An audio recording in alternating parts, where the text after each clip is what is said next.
Let's now bring in Yaakov Katz, senior fellow at the Jewish People Policy Institute and the former editor-in-chief for the Jerusalem Post. He joins us live from Jerusalem this morning. Yaakov, thank you so much for being with me as we start this new week. It seems like both Israel and Iran may have backed away from the brink of a possible larger conflict after Friday.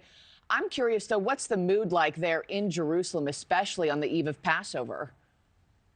Well, Israelis, Markie, are getting ready for the holiday. It's a week-long holiday, and as we know, it's one of the primary Jewish festivals across the Jewish world and on our calendar of the Jewish people. So it's something that people are definitely celebrating. But on the other hand, as Robert mentioned, with 133 hostages still being held in the Gaza Strip in some dark hole somewhere almost 7 months since they were taken, it's a tough time to celebrate, and it's a tough time to sit around that festive Seder table where we are supposed to recount the story of how the Jews and the ancient Israelites were taken with the Exodus out of Egypt, and speak about ideas of liberation and redemption when we know that 133 of our own people are far away from redemption and liberation. Yeah, I understand Israelis around the world will save an empty seat at their Passover tables tonight. Is that something you and your family are doing? How will tonight and this week be different for you and yours?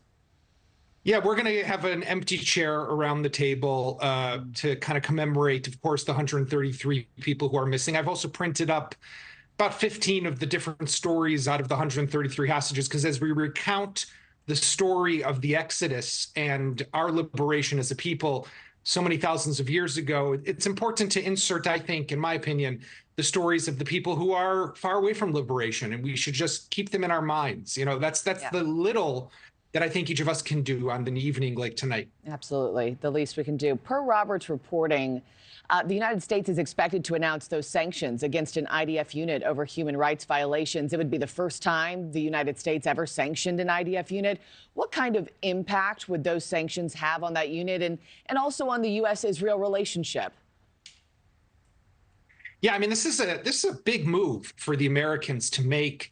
And it's really something that I would say is possibly the most extreme that they have ever taken when it comes to expressing their dismay or frustration with what they see happening here in Israel. To sanction an Israeli military unit, which I don't even know how that works, because does that mean they can no longer use American-made bullets? They can no longer train with American-made assault rifles. They can no longer drive on Hummer vehicles. Like, what exactly do these sanctions mean? And the Israeli military is waiting to get some clarifications if and when these sanctions are announced.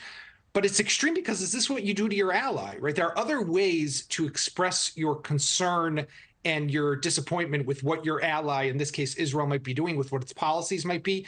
To issue sanctions and impose sanctions on that country's military is really crossing a line that I didn't think we would see anytime soon. Yeah, and all of this playing out against the backdrop of that foreign aid bill moving through Congress this weekend that would provide $26 million to Israel and people on the ground in Gaza. We'll see where that heads this week. Yaakov Katz, thank you so much. Happy Passover to you and yours, and we wish you a safe week. Thanks for watching, everybody. Go to joinnn.com to find NewsNation on your television provider. Also, don't forget to click that red subscribe button below to get more of NewsNation's fact-driven, unbiased coverage.